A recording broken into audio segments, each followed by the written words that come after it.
নিজেকে হিরো ভাবছিস নাকি? এই চল ঘোড়া থেকে নাম।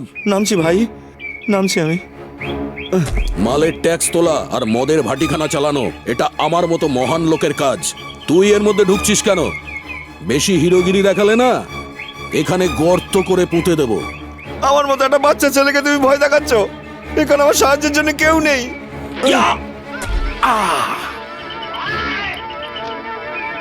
চলো এবার শুরু করি কাবাডির খেলা। যদি ধরতে পারো তবে জানবো আমার থেকে জোর তোমাদের। এই খেলা শুরু। কাবাডি কাবাডি কাবাডি কাবাডি কাবাডি কাবাডি কাবাডি কাবাডি কাবাডি কাবাডি কাবাডি কাবাডি।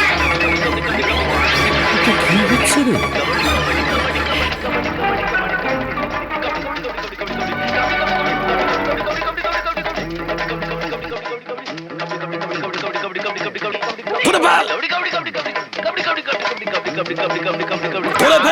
মার খাচ্ছিস কেন?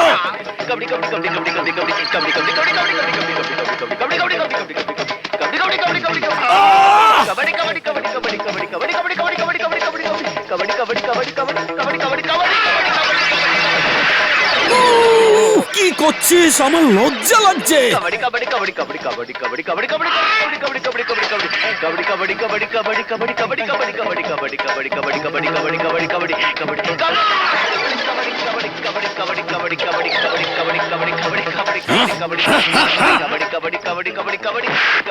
চলো। আরে তোরা তো ছুঁতেই পারছিস না আমাকে, মারবি কিভাবে? হ্যাঁ, সোজা হয়ে দাঁড়া দেখি। কি হলো? কি বলছিলি? সামনে এসে বল। আমি কিছু বলিনি। বলিসনি তো বল।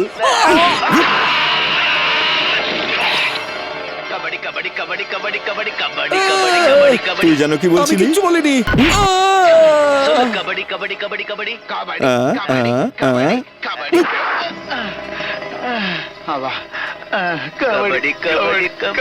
कबड्डी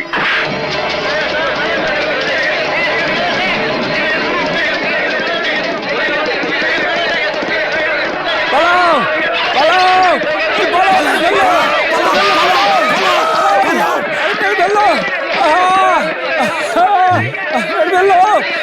পালাও পালাও।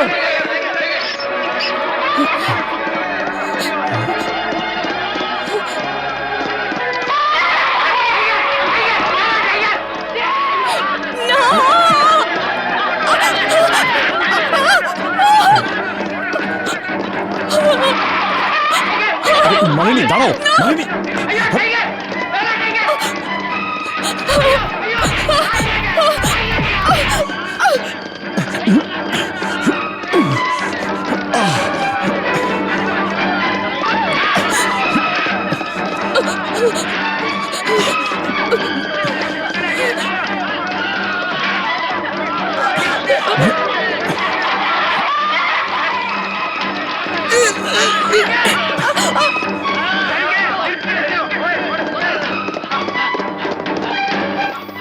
এই টাইগার, তুই আমার ফার্ম হাউস নষ্ট কেন করছিস?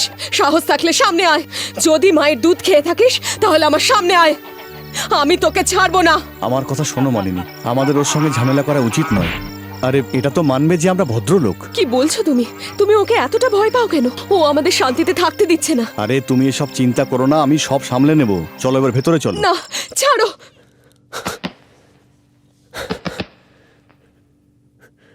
বাবু, পিটার বাবু, নমস্কার নমস্কার। আমার বংশগত ব্যবসা ডায়মন্ড জুয়েলারির পিটার বাবু। আগামী 3 তারিখে 10 কোটি টাকার ডায়মন্ড জুয়েলারি নিয়ে বিজনেসের জন্য অন্য শহরে যেতে হবে। আপনাকে আমার সঙ্গে যাওয়ার জন্য আমি অনুরোধ করছি। আপনার যাওয়া আসার খরচা ছাড়াও আমি আপনাকে 2 লাখ টাকা দেব। তাহলে আপনি আমার কথায় রাজি? কি বলেন আপনি? আমার সঙ্গে যাওয়ার জন্য আপনাকে এখন 1 লাখ টাকা অ্যাডভান্স দিচ্ছি। পিটার ভাই, ও পিটার ভাই, আপনি কে? কি চাই? আমি আপনার প্রতিবেশী। আগামী 3 তারিখে আমার মেয়ের বিয়ে, আর আমার মেয়ের বিয়ে আমি তার সঙ্গেই বিয়েটা দিচ্ছি যাকে ও মনে প্রাণে ভালোবাসে। কিন্তু ঘটনা হচ্ছে একটা ছেলে জোর করে ওকে বিয়ে করতে চায়, আর বলছে যে বিয়ে না দিলে ওকে নাকি জোর করে তুলে নিয়ে যাবে। আর এরকম যদি কিছু হয় তাহলে তো আমার সম্মান চলে যাবে, আর আমার মেয়েটাও তো জীবনে সুখী হবে না। আর সেই জন্যই আমি আপনার কাছে এসে আপনার সাহায্য চাইছি। দেখুন, আমার কাছে মাত্র এই টাকাটাই আছে। আরে আরে দাঁড়ান দাঁড়ান, আমি ওনাকে 2 লাখ টাকা দিচ্ছি। আপনি এত কম টাকা দিয়ে পিটার সাহেবকে আপনার কাজে লাগাতে চাইছেন? আপনি এই টাকা নিয়ে যান, পিটার সাহেব আমার সাথে যাবে।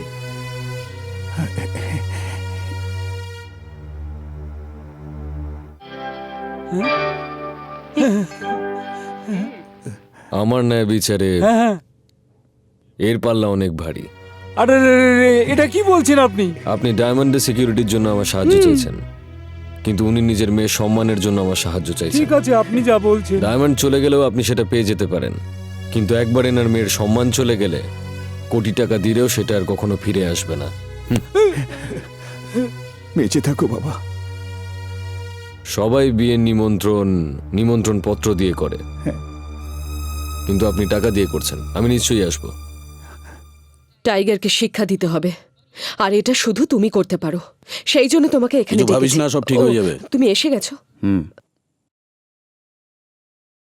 ও এখানে কেন এসেছে? আমাদের ফার্ম হাউসের টাইগার যে ক্ষতি করেছে তার বদলা নিতে। দেখো, এটা আমাদের আর টাইগারের ব্যাপার। ও আমাদের ব্যাপারে কেন ঢুকতে চাইছে? দেখো, একটা লোফার। ওর সামনে তুমি আমাকে অসম্মান করো না। আমাকে রাগ দেখাচ্ছ কেন? টাইগারকে ঠিক করো। আমি কোনো গুন্ডা নই, আমি একজন ভদ্রলোক। একটা বংশ পরিচয় রয়েছে। আমার মতো মানুষেরা ভেবেচিন্তে কাজ করে। এই শোনো, তোমার জায়গায় যদি আমার ড্যাডি দুলাল পান্ডে থাকতো তাহলে টাইগারকে টুকরো টুকরো করে ফেলতো। বোন, তুই দুলাল পান্ডের মেয়ে বলে তোর মধ্যে এত তেজ। এই, তুই হ্যাঁ? বেরো এখান থেকে। এটা আমাদের স্বামী স্ত্রীর ব্যাপার। স্বামী যদি ঠিক হতো তাহলেও আমার কাছে আসতো না। বেরো এখান থেকে। জানো একটা। টাইগারের সঙ্গে পাঙ্গা নেওয়ার এটাই ঠিক সময়। সেটা কি করে? টাকার শক্তিতে যে কোনো কাজ হাসিল করার একজনই আছে, সে হলো দুলাল পান্ডে। ওর একটা মেয়ে আছে, মনিকা। কিন্তু ওর সঙ্গে টাইগারের সম্পর্ক কি? মাত্র